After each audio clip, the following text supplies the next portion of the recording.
NFC North Champions once again. That's 7 out of 10. We are here to break it all down for you. This is the Game On Wisconsin Roundtable. Hit it.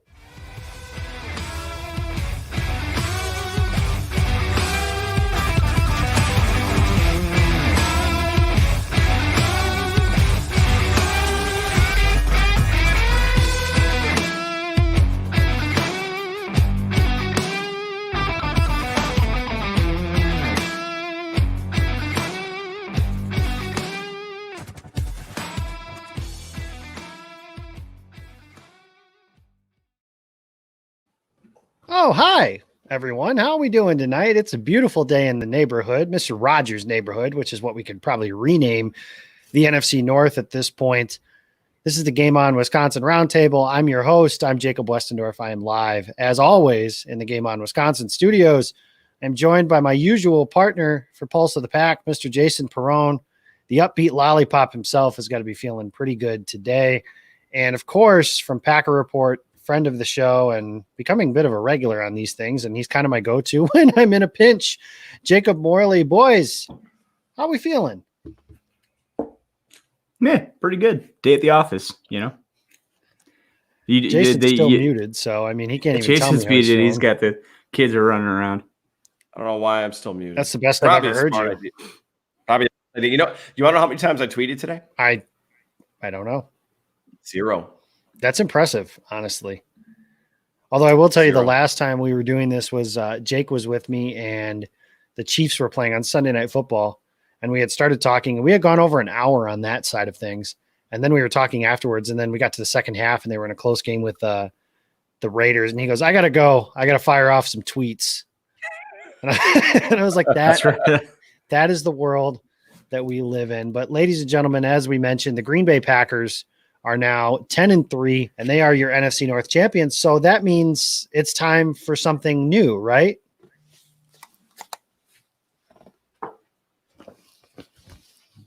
Oh, baby. Oh, yeah. Oh, yeah. I've got the NFC North champions hat from 2019. I'm not privileged enough to get the 2020 stuff just yet, but I figured that would be a nice little touch to the show here. So the NFC North Championship arises once again in Green Bay, Wisconsin. Am I wearing Maggie's jersey? No, Maggie, this thing would probably be a dress on her, Patty. So no, I am not wearing Maggie's jersey, but same person. So Zadarius Smith is my official NFC North clinching jersey. As soon as I figured out the Bucs were going to win the game, that made my jersey decision for me, because this is the same jersey I wore last year when they clinched the NFC North against the Minnesota Vikings. Today, it was against the Detroit Lions at Ford Field, which, of course, kind of a house of horrors for Green Bay and never easy. And I shouldn't have been stupid enough to pick a blowout the way that I did, but I did. I was feeling really confident about how this game was going to go. And to be honest with you, it probably should have. The Packers dominated this game. If you start looking at the box scores and the stat sheets, it just doesn't look that way on the scoreboard, which is ultimately what's going to matter. If there's a playoff game where we're like, man, Green Bay dominated this game. They had more total yards. They had more yards per play, more yards per this, more whatever. But the other team scored more points. We're really not going to care about all that other stuff. It's just going to suck and probably make that hurt even worse. But let's just talk a little bit here, because the Packers are, again, NFC North champs, like I mentioned, and it doesn't really get old saying that, for the second time in 2 years. Jason and I talked yesterday about, this time 2 years ago, when the Packers had fired Mike McCarthy. They were coming off a win against the Atlanta Falcons, and we were trying to talk ourselves back into this team maybe making the playoffs.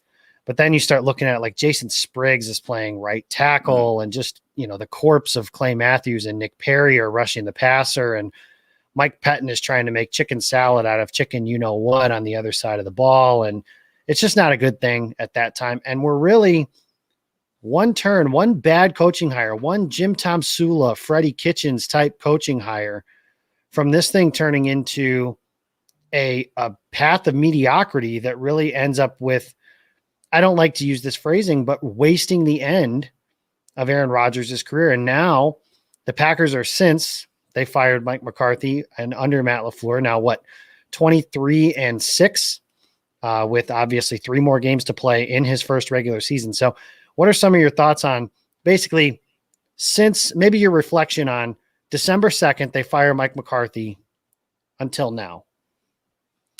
Well, I think you really hit it there when you look at, as Packers fans, you look at this team and say, we're really in turmoil right now with the firing of Mike McCarthy and how nerve-wracking. And this was really the first head coaching change in my adult life that I had to go through.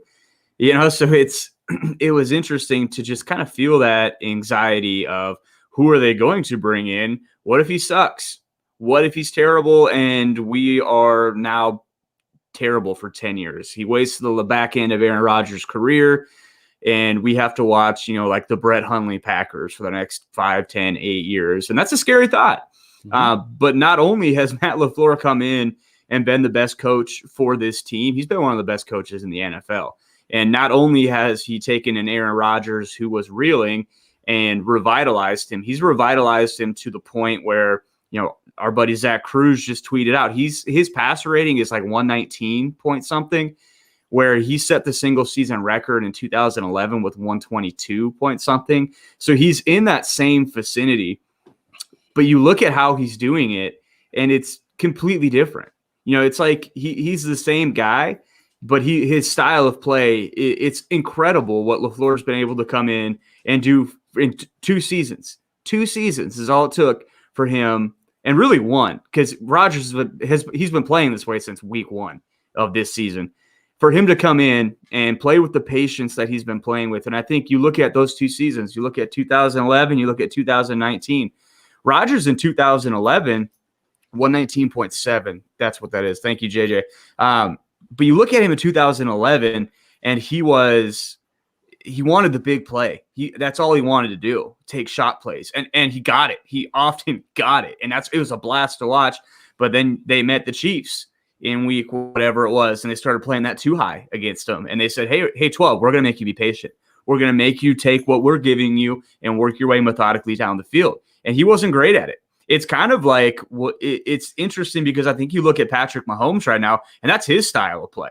He wants to go, go, go. And what I think he struggles with is one, nothing really, just like Rodgers in 2011 really struggled with nothing. But like if you want to get nitpicky with those guys, those were the things they struggled with, was just being patient and letting the game come to you sometimes, because sometimes it can be so easy. But you look at Rodgers this year, and he's so confident out there. I mean, I have not seen the guy with that type of control in so long. And I'll say it this offseason, I said it, when we're going through the draft circuit and doing podcasts, I said it mostly behind closed doors, but I'll out myself right now.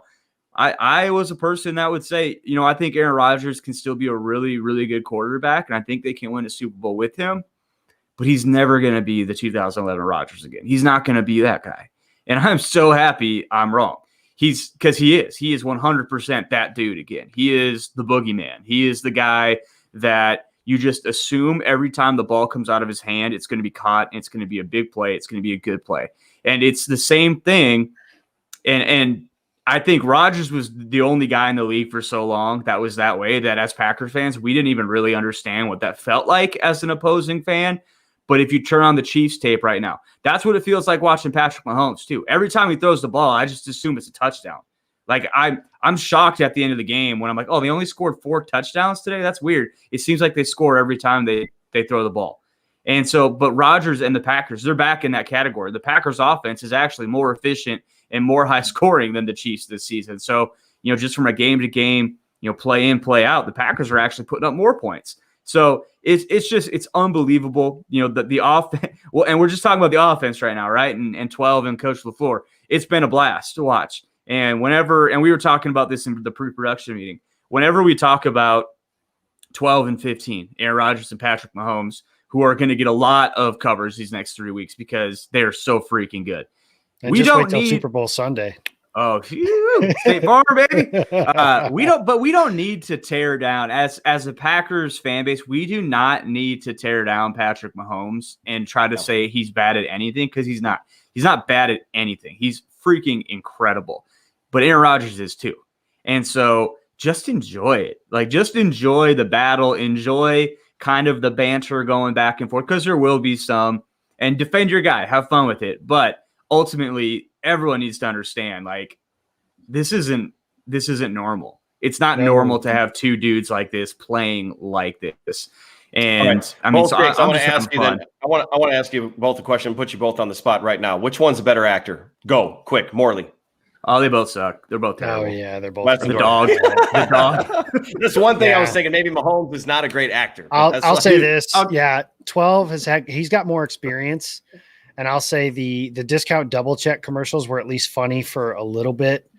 The other big flaw that I could find for Patrick Mahomes is that he puts ketchup on his steak. Mm-hmm. But at least he puts ketchup on a lot of stuff. Everything. That's nasty. I will say the Bose commercial, which, hey, shout out to Bose. I'm wearing some right now. But the one where he's just like, that was not an ad.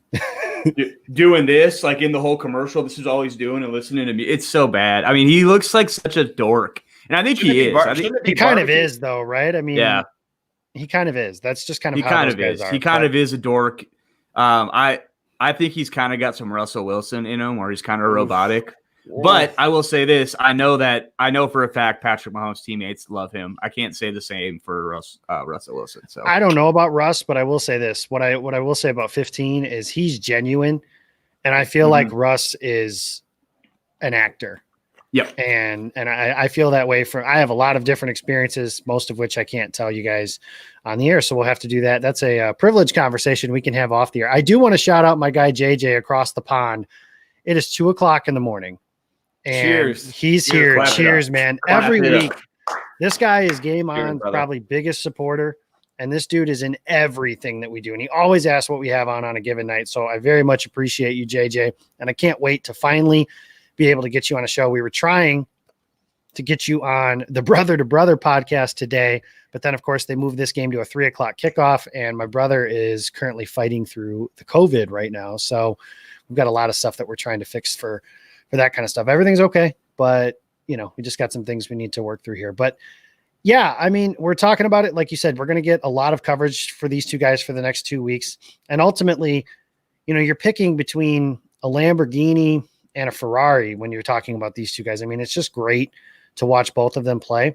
And I sincerely hope, oh God, Jeremy, please don't say things like that. That a steak being well done is a waste of a perfectly good piece of meat. So, I mean, God didn't create, our cows did not sacrifice their lives for you to make your steak well done. And listen to me, my friends, when I tell you these things, because I am here to help you when I say that stuff.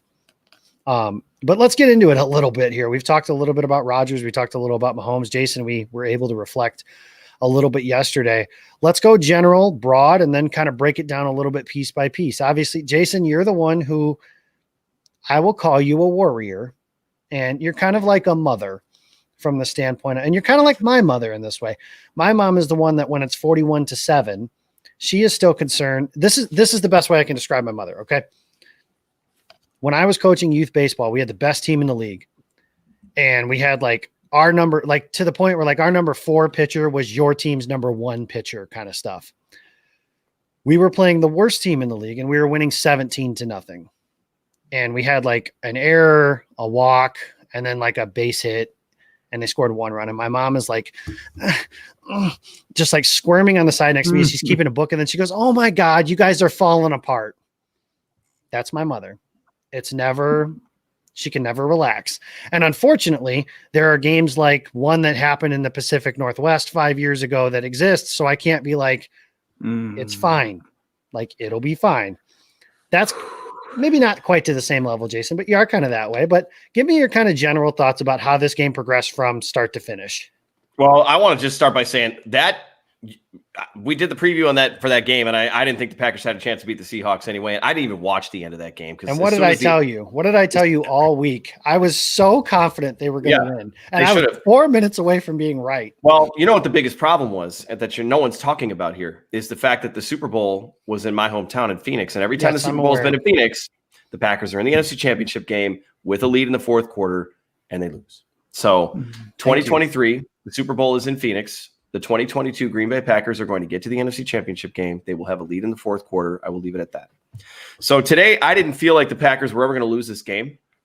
It was really more annoying for me. It was more like, can we just get on with celebrating this division championship? We should have been doing this an hour ago. What what is going on here? Like, why are we not pulling away from this terrible Lions defense? And of course, the Packers, fortunately, Adrian Peterson didn't wreck this game. I mean, he was, did he even play past the first quarter? I mean, I didn't see him at all. It was Marvin Jones, of course, decides to come back and have the one game that's been fantastic in the last 3 years. By the way, I don't know. I thought that last play was a catch, but we don't have to go there. It was ruled incomplete. Marvin Jones is the charter member. There's a guy I follow. He's a Dallas Mavericks reporter, and he calls them Against the Mavs All-Stars. And that's what Marvin Jones is. Against the Packers, it seems like this dude just lights it up against Green Bay. I don't know. And I thought it was a catch, but I didn't think it was as obvious as maybe some of the people made it, throughout the course of the game. It was one of those, I was like, okay, I could see where they call that. Like, you guys it's kind of the same play. I don't know if you guys watched the Eagles and the Saints at all today, which shout out to my birds out in Pennsylvania. Fly, Eagles, fly. Fly, Eagles, fly. Yeah, I could sing the whole song. I know all the words. My dad ingrained those into me when I was a little kid, but I'm not going to sing the whole thing. It's like the Zach Ertz catch, where just because the ball touches your hands, that may not be when they're saying you established control. Mm-hmm. So I don't know what their thought was on that play, but I didn't think it was an obvious catch, but I would have certainly understood when they called it a catch. But when they said it was incomplete on the field, it was one of those, when they said call stands, I was like, okay. The Lions ended up scoring a touchdown anyways, if memory serves. They did. Yeah. So, I mean, it was really more, it was just more annoying than anything. I mean, when Marquez Valdes-Scantling caught the second touchdown the way he did, I was like, okay, Green Bay is going to score at will today. When Mason Crosby makes another, I don't know what that guy does with the aerodynamics of the football. It was headed right at the left upright. And then it just Skip Baylesses itself right inside. That name is never allowed. Ever uttered. That kick would have been good from 60 plus. I mean, Mason Crosby, cheers to whatever he is doing to keep his legs strong. Jake Morley, you made a good point at pregame. Just kick it out of the back of the end zone, man. Don't even give the Lions a chance to return. Now, the return was really frustrating for me. I've talked about that as a wart that this team has had all season long. It's one that I am if there's one thing that I'm going to go full Ma Westendorf and worry about, is that the Packers season is going to end badly because of a special teams gaffe, because the offense isn't going to be the problem. The offense is going to score points, and they're going to score points on any defense that they face, and they're all going to be at Lambeau Field throughout the playoffs. I don't care if you put, Pittsburgh, Baltimore, Kansas City, whoever the top defense is in the AFC, they're going to score a ton of points. The Packers defense just, the penalties were frustrating. It was a little odd, the way that the penalties were being called. 12, the Packers had 12, the Lions had 5. So what was the line on this game? 8? It was 8, right? 8.5, and Green Bay won by 7. What a surprise.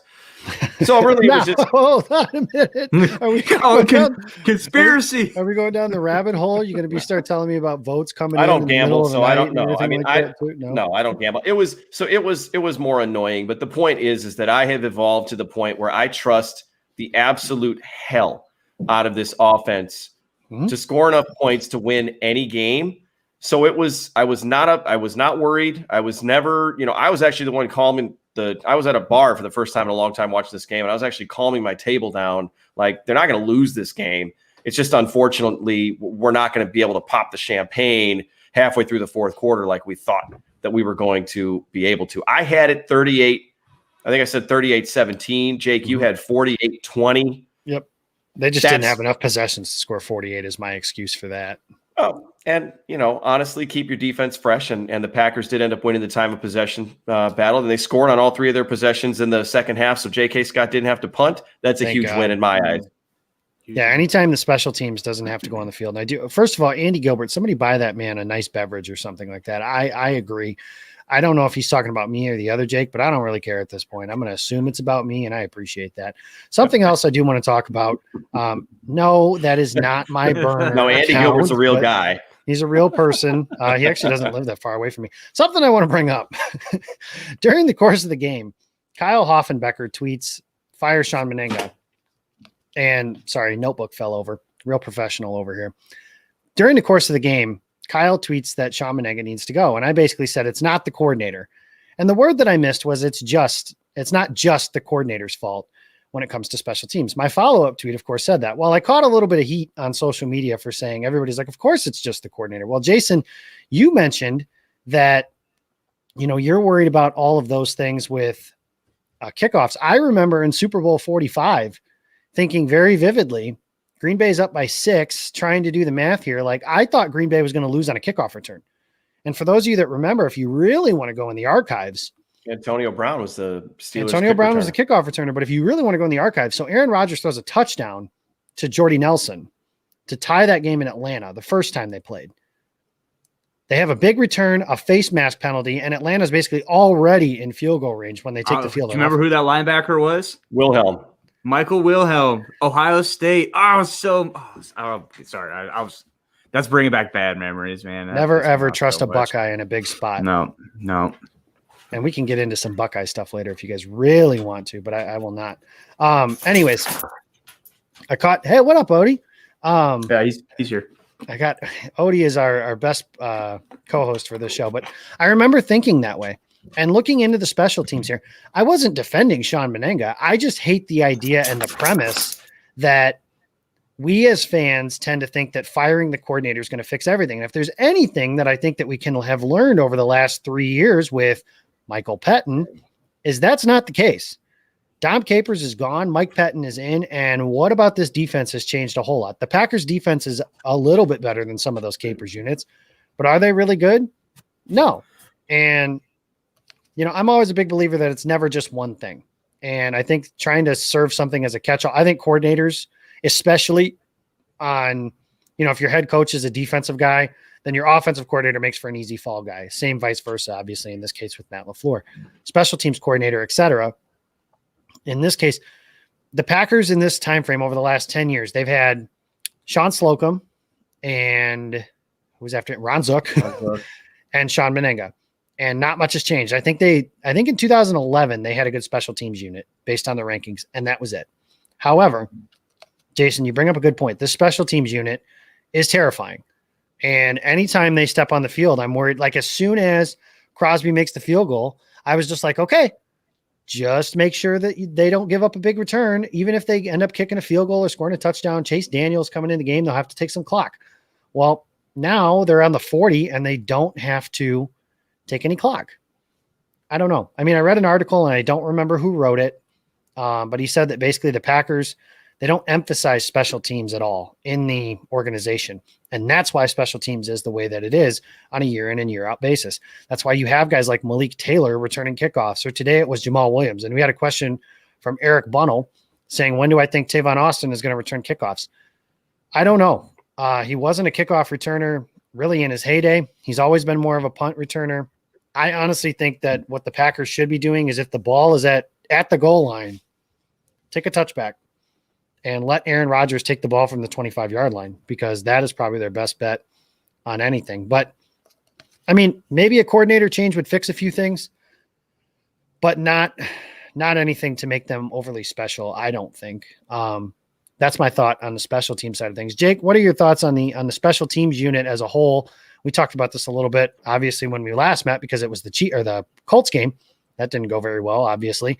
And then just kind of your thoughts on the game as a whole. Yeah, I think with special teams, you get what you emphasize is kind of a cliche coaching term, but if they don't emphasize special teams, then that's what you get. It's special teams, kickoff coverage. There's not really many ways to do it. Guys, you got 11 guys out there. You got 5 on the right, 5 on the left. You have a lane. Once the ball is caught, you start to swarm to the ball and you try to make the tackle. That's it. Like I just broke down kickoff coverage for you. There are little things you can do, but day one install for kickoff coverage, that's what every special teams coordinator is talking about. That you talk about it from 6th grade football all the way up to the NFL. Bottom of the roster needs to be better. Malik Taylor is a guy that I think is a really good coverage guy that they have that wasn't up today. So that might hurt. I don't know. But then, yeah, I mean, it is what it is, and it sucks. And it's kind of the same thing with defense, where it is what it is. And the thing with this defense is there's still bright spots. You look at this defense and you say, man, Zadarius Smith is a blue chip player. Jair Alexander is a blue chip player. Kenny Clark, blue chip player. Adrian Amos has been playing very, very good, near blue chip level play. Darnell Savage is a guy that has shown up the last 3 games, has made a huge play. And I think I tweeted today, like, I'm not saying he has arrived, but he's knocking on the door. And another guy that's also in that conversation is Jacob's son, Rashawn Gary, he's knocking on that door as well of being an elite player, of someone that teams actually have to account for. And it's just, I don't know. We talked about this exact same thing, Jacob. And we basically said, like, you just kind of have to deal with it just because it's bizarre what they're calling. And the only hope I have, I guess, for this defense is the fact that they play a ton of zone, and they're actually pretty good when they play man. And so this is bizarro fantasy world because it doesn't really work this way. But maybe Mike Pettin's been sandbagging all year, baby. And once we get to the playoffs, he's going to come out and be like, boom, we're going to play in your face, man coverage. Jair's going to be up in your business. We're going to come after you with our front 4. That's my hope. Because I think that's the only puncher's chance this team has with this defense to win a Super Bowl, which is bizarre because I just listed a bunch of really good defensive players, a bunch of guys they've invested in. And it makes me almost wish that they didn't. If you're going to invest in defensive players and then play 16 yards off the ball on 3rd and 12, and screw it. Just give me all offensive players and because any league average guy can go do what they're asking them to do at the same level. Like, you have talent, let them go be talent. Let them go be dogs. Let them go play. Or who cares? Or just give Rodgers weapons and hashtag score 100 and hope that it's enough every single week, because it doesn't make sense to me. That's what they said in 2011. They said that Dom Capers didn't need to unleash any special thing on defense because the Packers scored so many points, but wait until the playoffs. And then Eli Manning came in and throws a Hail Mary at the end of the first half on a 2-man rush, and none of that special stuff.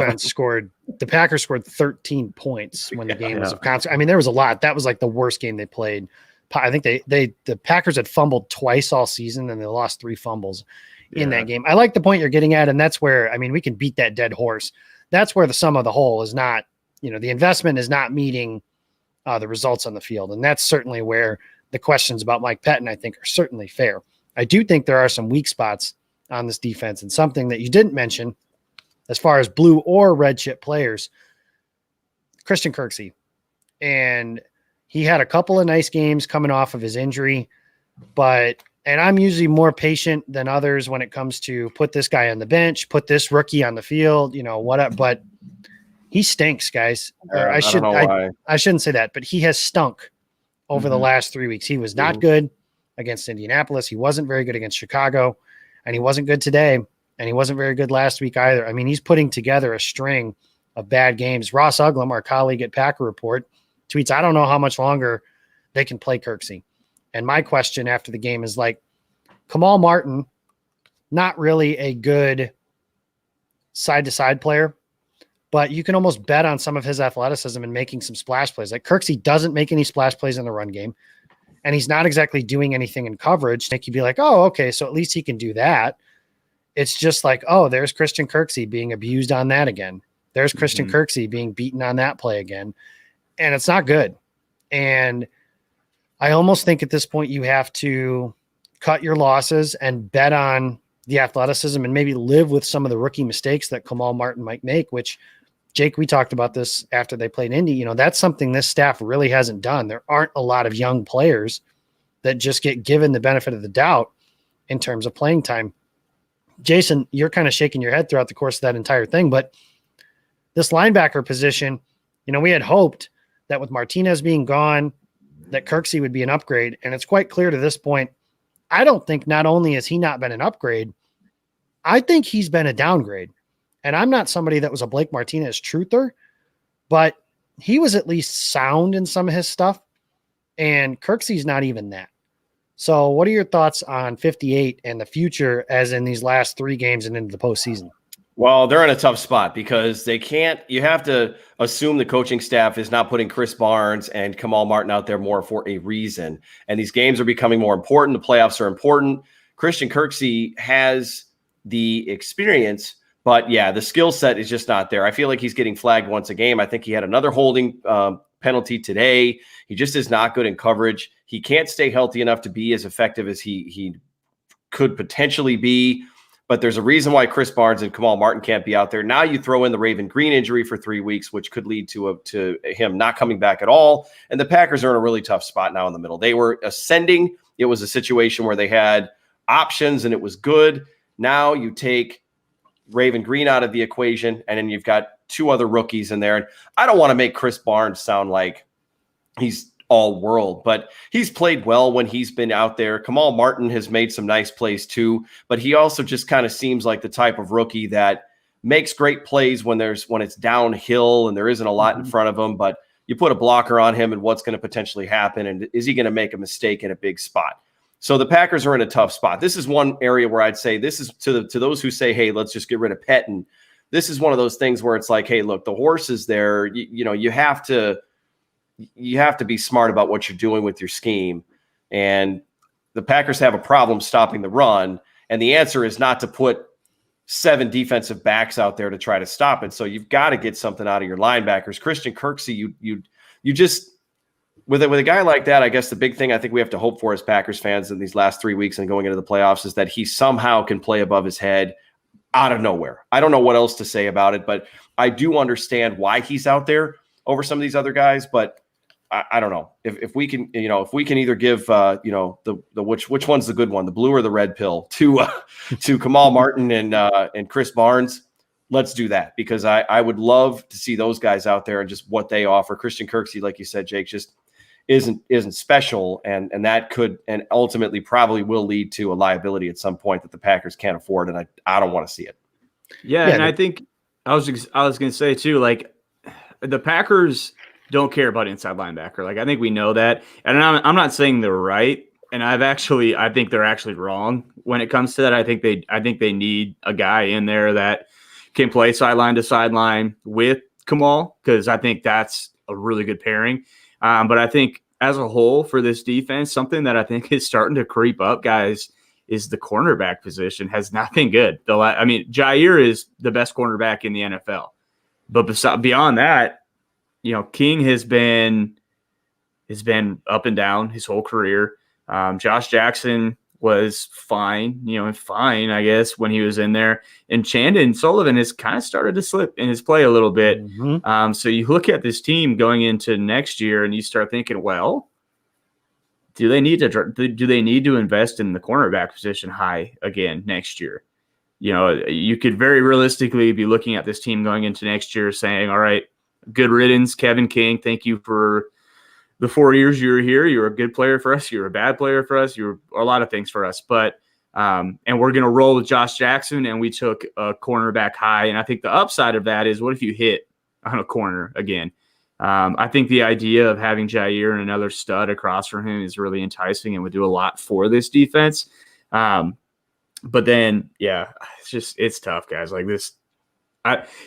Until we see this defense actually starting to make plays on the ball, because the last 3 weeks they've taken the ball away and sacked quarterbacks. It's been great, but when they don't, this is what you see. It's bad. If you don't take the ball away, it's bad. And Matt Stafford's a good quarterback, but they're going to see a Matt Stafford every week in the playoffs. So that's what's scary, and that's ultimately, like, I don't want to be the negative guy, because anything can happen in the playoffs. Anything can happen, but that's why I just said, man, I hope Aaron Rodgers wins the MVP so we can look back on 2020 just really fondly and be like, yeah, that was a fun season. Because ultimately, I just think our hearts are going to get broken in the playoffs by this defense. And the sad thing is I think all of us in our heart of hearts know that, and we're just kind of waiting for it to happen. So, but like I said, anything can happen once you get into the dance. It really can. But I'm preparing myself already. Yeah, and you saw that in your, the team you cover last year was very much that way. You've said it before that after, the first quarter of the season last year, you basically said Pat's going to have to score 100 every week for them to win a Super Bowl. And they didn't. Mm-hmm. I mean, they had some games where their defense had to do a few things to control. Houston, obviously, they didn't get off to a good start. Their defense had to do something to control that game or to get that game back under control. And then obviously they went berserk. They did enough against Tennessee before their offense blew them away, and eventually Ryan Tannehill turns into a pumpkin, which I fully expect to happen again once the postseason happens.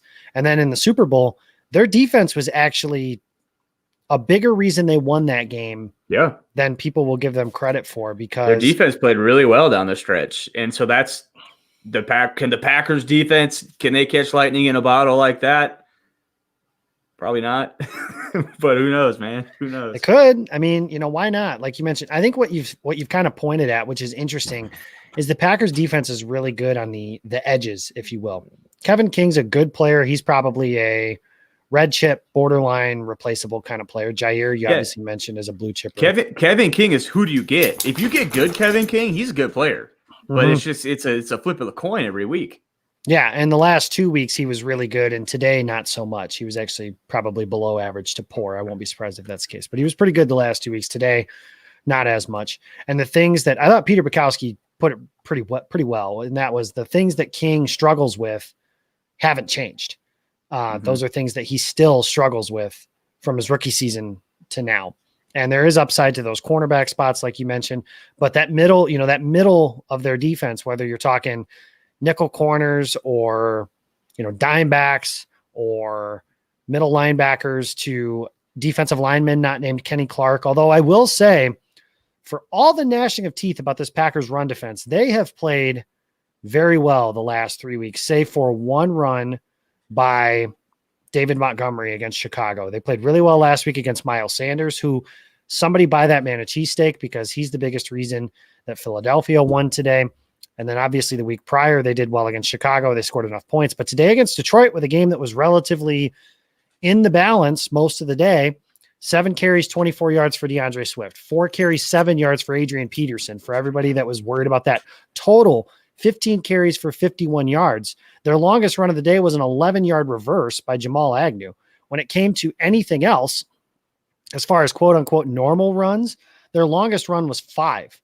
So this Packers run defense has actually played better. Now, there are some bigger tests coming up here in the next 2 weeks. Next week, they get Christian McCaffrey, and then the week after, they get Derrick Henry. I'm sure you're familiar with both of those players at this point in time. Let's go to the offense, because it's more fun to talk about offense just kind of in general. And this Packers team is built around its offense, and it's really good and it's really fun. And Davante Adams is awesome. He's the guy behind Jason here. That first touchdown of the game, just disgusting. Like that gentleman has a family, Davante. Are you aware that is the case? This guy, he did it to him twice. He did it to him twice too. 24 for Detroit. Just skip film review. Yeah, I feel for the guy, because there were 2 plays by Armanio really where he's in decent coverage, like MVS's touchdown, which we'll get to here in a minute, and then Davante's first one is just like, those are just guys making better plays. And Davante Adams, top 2 receiver, and he ain't 2 this year. This year, he's the best receiver in all of football, and I don't think there's a way to dispute that. And I think he should be a candidate for Offensive Player of the Year. Scored a touchdown again today. He had a shot at another one, which honestly, Rodgers probably should have hit the deep crosser to Allen Lazard. I think you mentioned earlier, he wanted the big play a lot, Jake. I think he got a little greedy. That's still in there. That 12 is still alive and well. It's just not all the time. Which, I mean, I get it on that play specifically. Davante one-on-one. I mean, you're not wrong. I don't think you're ever wrong for throwing the ball to 17 if you got him one-on-one. Yeah. He's gonna win that matchup a lot. Yeah. It's just at that point, the clock is your friend. And I was just kind of like, man, that's one of those plays that may come back and haunt you a little bit. Actually, real quick, I guess, before I go to the offense, here's the bit. The Packers held the Lions under 300 yards with 5 yards per play. They had 5 yards per pass attempt and 3 yards per carry. That's pretty good. It's just strange how this defense it's just like they have these weird lapses that make games worse than they need to be. And I don't know. It's just strange all around. But the offense, yes, Davante Adams is incredible. And it's been fun to watch his rise. And for a team with no weapons, when everybody talked about not having enough help for Aaron Rodgers around him, Jake, starting with 17 is a pretty damn good start. Yeah, I think that's – but then you look beyond that. I think you look beyond that, and then you say, well, what else they got? When Big Bob is your second option for a lot of the year, and having Davante out for 2.5 games too, and the fact that they still win without him, it's unbelievable. But yeah, that guy's fun to watch, and I think you don't see Davante win like that. Like that's a big time. Because he's not the speed merchant at all. So him making a guy miss and then outrunning it, just being just fast enough to outrun everybody is kind of fun. But I was really happy with MVS too. I think you got to give him some credit for a guy that everyone wanted him to go, jump off a cliff or whatever after dropping the ball. The thing with him is that's who he is, man. Like, he's going to drop some balls, and that's fine. We're going to need him. The Packers are going to absolutely need him if they're going to win a Super Bowl. They're going to need him to do what he did today, to be a viable option, not just on shot plays, to catch the crossing routes. And he's obviously got some juice when the ball's in his hands. And then that back shoulder touchdown catch was his best catch of his career. That was it, man. Like, that thing, where Rodgers put that ball, I don't know if it would have been physically possible for him not to catch it, because that was just one of those, and it's there, it's stuck to your hands. The thing is, though, he still double caught it. If you go back and watch it, it hit him right in the hands, and he double caught it. But yeah, that was a hell of a play from MVS, and just on a personal level, I don't know the kid at all, but you just got to be happy for him. Just from a human perspective of the idiots he's had to deal with this year. So, dude, good for you, MVS. Do your dance on him, man. Like, keep doing it, because the Packers that offense is unstoppable if MVS is clicking on all cylinders. MVS is a deep ball guy. We all know that, but now he does that, and he's going to add that to his arsenal. It's like, that is a guy maturing and growing up right before our eyes. And those are the kind of things, to your point, Jake, I think is 100% true. He's going to have to do those things as well as be that deep threat into the playoffs. So it's if he's going to develop and come out of his shell now, better time now than ever. And you look at Kansas City and why they're so potent with their offense. And I know we keep bringing up the Chiefs, but there are a ton of parallels between these two teams. And, Tyreek is that deep threat. If you play him in man coverage, you see what's going to happen in the Tampa Bay game. He's going to be on pace for 1,000 yards. Like, there's no one in the league. And, like, as much as I even love, like, Jair, there's no one in the league that can run with him one-on-one. It's just, he's just different. And then, so you can't play him in man. And so then you sit in a zone, and then you have Travis Kelce, who just somehow keeps getting better. Both those guys are top 3 in the league in receiving yards right now, like, for a reason. 75% of Patrick Mahomes' touchdown passes are from those two cats. Like, there's a reason. And if you want to compare that then to the Packers, if MVS can become that guy that you just can't line up one-on-one. And MVS has that type of potential. He has that type of speed.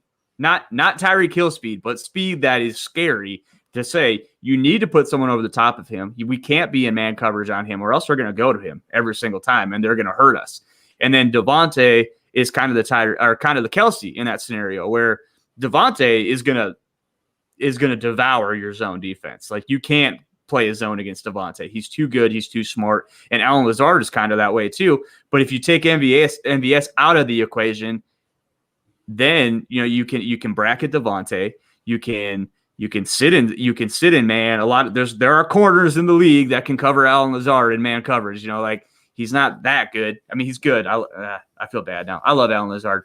But you get what I'm saying. Like, he's the key, man. He's the straw that stirs the drink. If they don't have him firing on all cylinders, this offense, it hurts. There's a reason that they were still able to win games without Davante Adams, because that's when MVS was hitting on these big plays, when defenses had to look at 83 and respect it. And then you can hit the big Bob Tonyans. You can hit the Malik Taylors wide open underneath. Like, Matt LaFleur is going to feast on that. Aaron Rodgers is going to feast on that. We need him.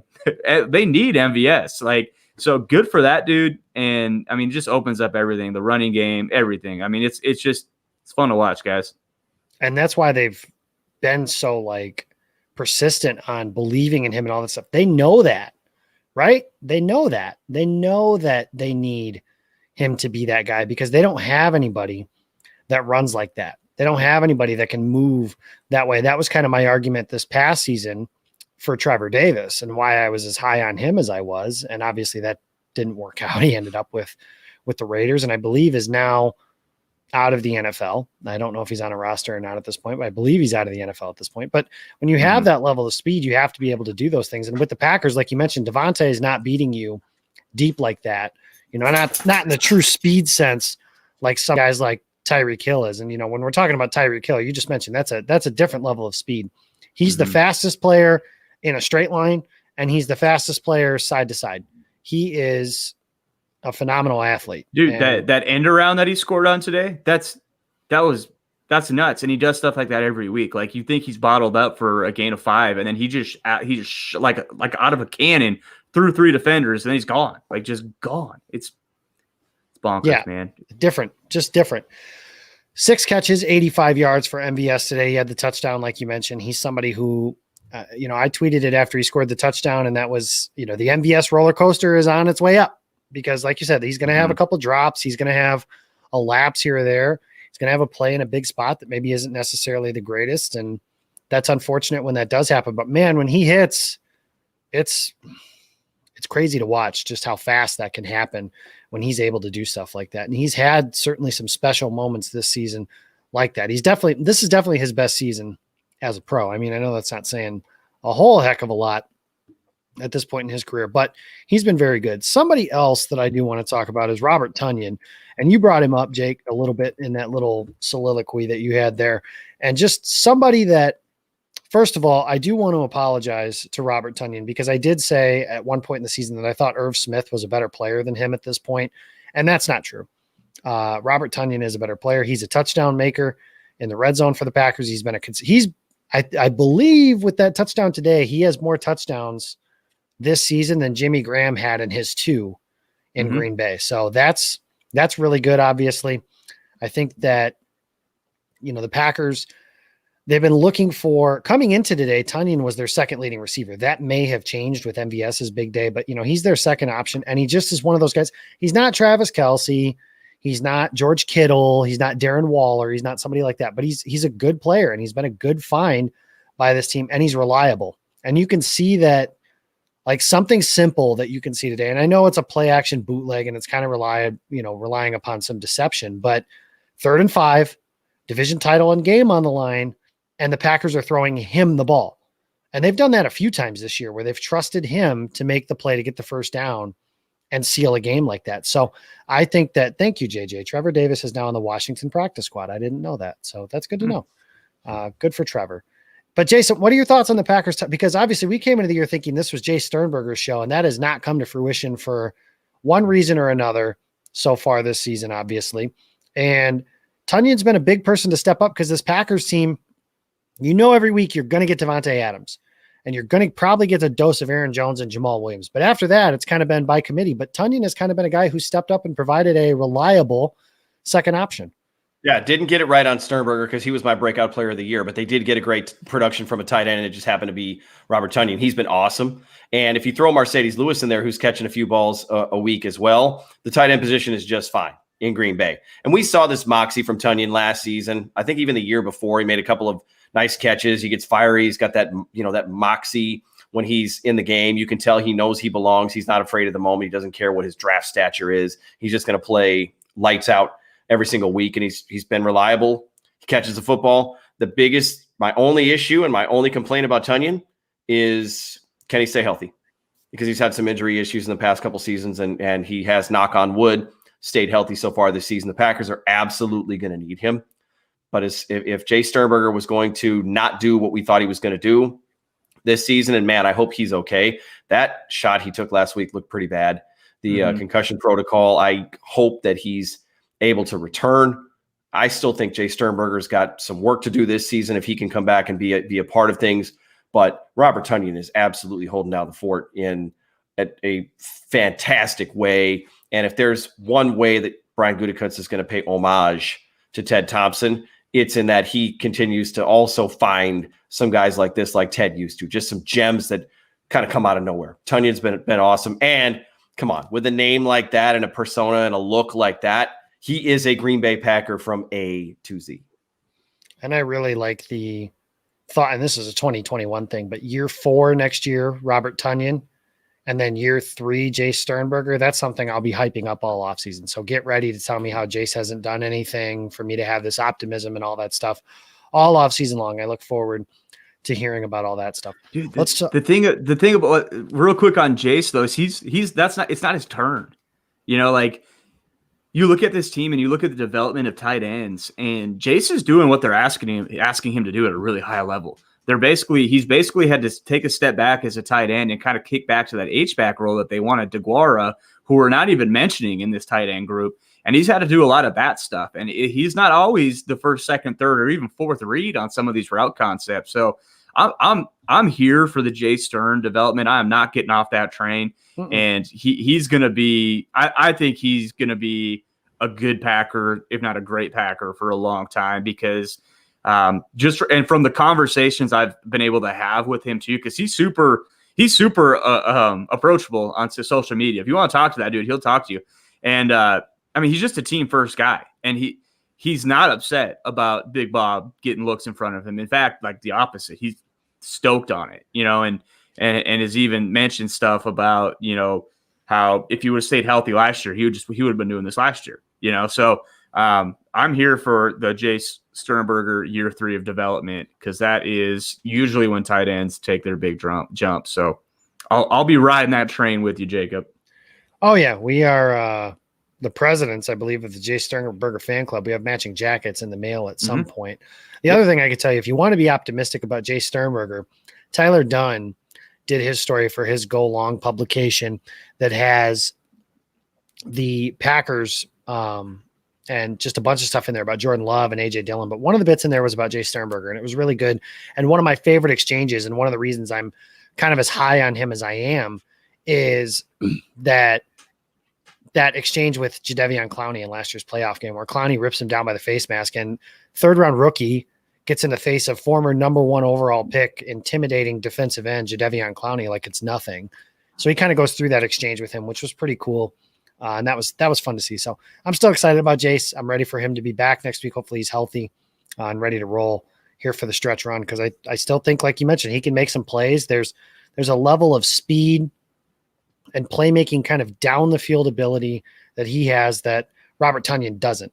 And that's nothing against Tonyan, but he gives a dimension to this Packers tight end room that some other people don't have right now at this point. So he could make a really good pairing with Tonyan for the rest of this season and 2021. Running backs. Aaron Jones finished today with 15 carries for 69 yards, and a lot of that came later. But I remember thinking, my observation throughout the course of the game was their usage was a little odd, I thought, through the course of the game. It felt like Jones got a lot of his carries like in the fourth quarter, after the Lions defense was maybe tired out and they were trying to salt the game away a little bit. But I don't know. It was strange. It felt like they were trying to limit Aaron Jones, and maybe they're doing it, just like they were last year, trying to limit his usage until, the very end of the season, where they kind of unleash him from there. And Jamal Williams is a nice player. He can certainly do some things. He's obviously a friend of this program. Jones is a dynamic player. I'd like to see them find a way to utilize him more in the passing game and stuff like that, and utilize both of them on the field at the same time. But did either of you get a sense that the way that they used those guys was a little strange? Honestly, what I thought was strange was the fact that they were running the ball at all, because they seemed like they could get whatever they wanted. I think our buddy Ross just retweeted something. I'll try to figure out what that was. Here we go. It's Packers had a 0.61 EPA play passing the ball today, and a negative 0.06 rushing per play. Despite this, Green Bay only passed on 58% of their plays. They were the only ones getting in the way of their offense today. So I think it was interesting the way they deployed their running backs today, because I think, and this isn't something anyone's talked about, but I'm a little bit concerned. I think the Packers kind of need Corey Linsley back to kind of solidify that interior offensive line.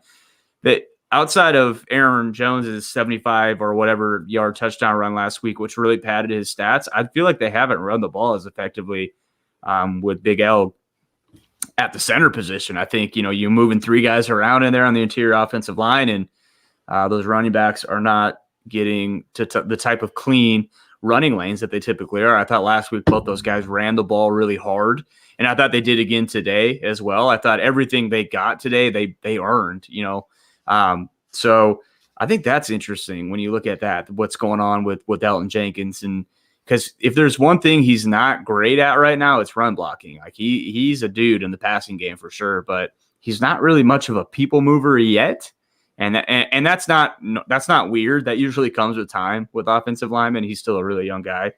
But yeah, the way they deployed the running backs today, and honestly, just the entire, I thought the offensive game plan was a little bit clunky today.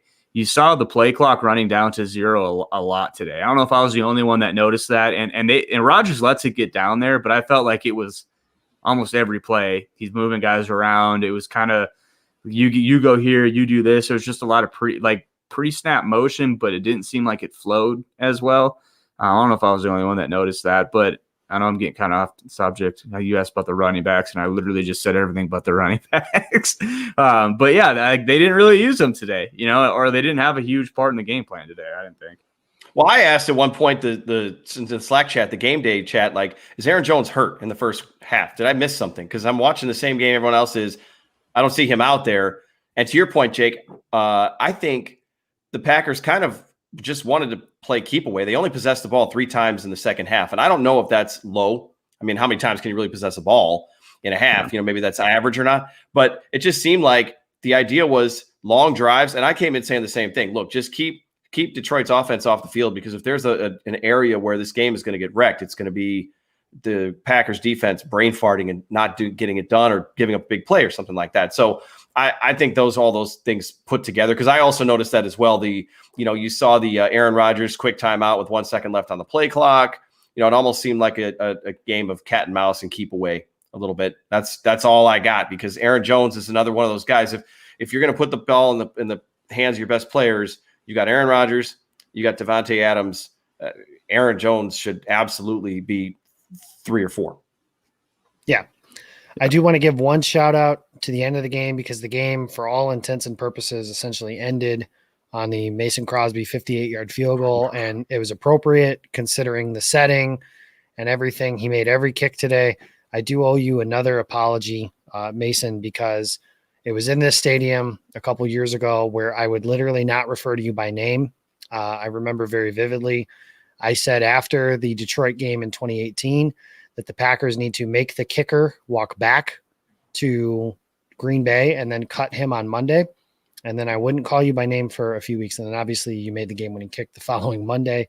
And then today, a 58-yarder. I mean, that was cojones, I thought, by LaFleur to call for a field goal on that play, because I wouldn't have done it. I was first guessing it. I was like, this is stupid. He's not going to make it. And I should have never said that, because Mason Crosby, shout out, man, money. And he's been money all season long. And this is somebody who I think we've cut him in Green Bay probably 4 different times on 4 different seasons. And he's rewarded their loyalty every single time that the Packers have shown that to him. They've brought in the competition, obviously, on every given year. Mason Crosby's been very good for them. The other thing I want to get to, obviously, before we wrap here, the Saints lost in Philadelphia. The Packers are currently the number 1 seed, and the Saints, it doesn't get any easier. They go. And not to paint too close a parallel, but in 2010, it took Deshaun Jackson and the Philadelphia Eagles beating the Giants to help the Packers playoff seed, which they would eventually go on to win the Super Bowl. So I'm not saying it's the exact same thing, but it's the exact same thing. It's going to happen again. Fly, Eagles, fly. God bless the Philadelphia Eagles and Jalen Hurts, who earlier in the week, I said the difference for the Eagles this week is they're either playing a bad quarterback in Jalen Hurts or a broken one in Carson Wentz. And apparently Jalen Hurts played well enough for them to win today. So kudos. I guess they deserve that, especially against the Saints team. I did find this amusing going through the game and watching at halftime. And obviously I can only follow so much, but some of the talking heads in the national media that have talked themselves into Taysom Hill being this franchise quarterback, saying the Saints need to put Jameis Winston in the game when it's 17-0. Well, guys, here's a news flash. If you need to put a different quarterback in the game because you're losing and you don't trust him to be able to throw you back into the game, then he's not a franchise quarterback. So Taysom Hill, I think you're telling on yourselves he's not a franchise quarterback. The Saints, they better hope they can get Drew Brees back as soon as possible, because that's the only way, in my opinion, I think they can win the Super Bowl. But I will say this. If they got to come here with Drew Brees, I think they're in trouble. And it doesn't get easier for the Saints. Like I just mentioned, they have Kansas City this next week. I believe they play Kansas City next week. And then they play Minnesota before a divisional game against Carolina. Green Bay plays Carolina on a Saturday at home. And then they get Derrick Henry. And then they get Chicago on the road to close out the season. So my question to you guys, and we have about 3 minutes, does Green Bay get the 1 seed? Yes. Oh, wow. Yeah. That was like right on. Yeah. I don't think the Packers lose the rest of this year. I really don't. Because even if they don't, Jake, even if they don't, Jake, is there a chance Kansas City is going to brain fart with the 1 seed on the line of themselves in the AFC next week? I don't think so. I think what's funny about next week with the Saints is I think it's going to be, that Saints defense has been pretty good, and it's going to be Patrick Mahomes just ripping them up, which will help the Packers, but it won't help the Packers quarterback's MVP case. So it's interesting. But they're gonna curb stomp the Bears, and they're gonna curb stomp the Panthers, and I don't know if the Titans are good. I know Derrick Henry's good, but the Titans defense, their pass defense has given up more touchdown passes than anyone in the National Football League. Shootout.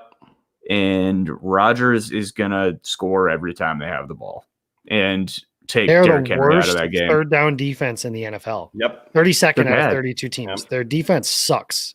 And we heard all the rumors about Vrabel not wanting Matt LaFleur back as his offensive coordinator. And I don't know what went on with that. I've just heard rumors.